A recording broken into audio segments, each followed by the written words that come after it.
Stop, he was more beautiful than the moon. Muhammad Rasulullah. This is Muhammad Rasulullah. Anas ibn Malik says, he says, I came out one night, it was the full moon night.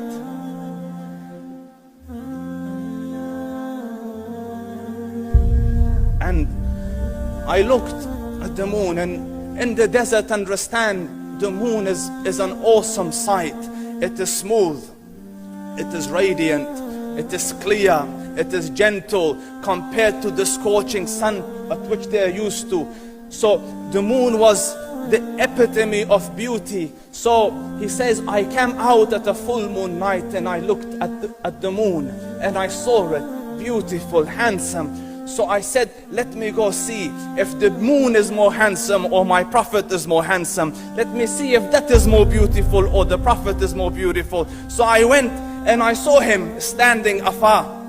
So I looked at his face and I looked at the moon and I looked at his face and I looked at the moon and I looked at his face and I looked at the moon, and he said, Wallahi, he was more handsome than the moon in its entirety. That is just the look of your Rasul.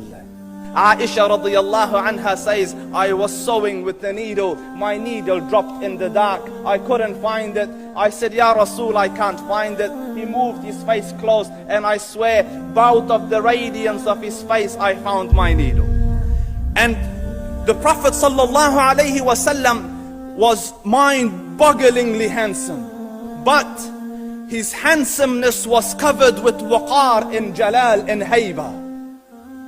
The Sahaba say, when we used to sit at his feet, two feelings conflicting would come on the heart.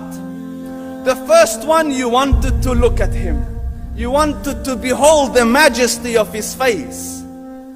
And when you wanted to look up, shyness used to overtake you, so you used to look down. Amr ibn al-As says, I sat with him many times, but if you ask me to describe his face, I can't describe it. I wouldn't be able to look up to him ijlalan wa ta'zeeman. I couldn't look up at him. And that is why he didn't have the problems that Yusuf alayhi salam had. Because it was difficult to penetrate the awe and the splendor of the Rasul.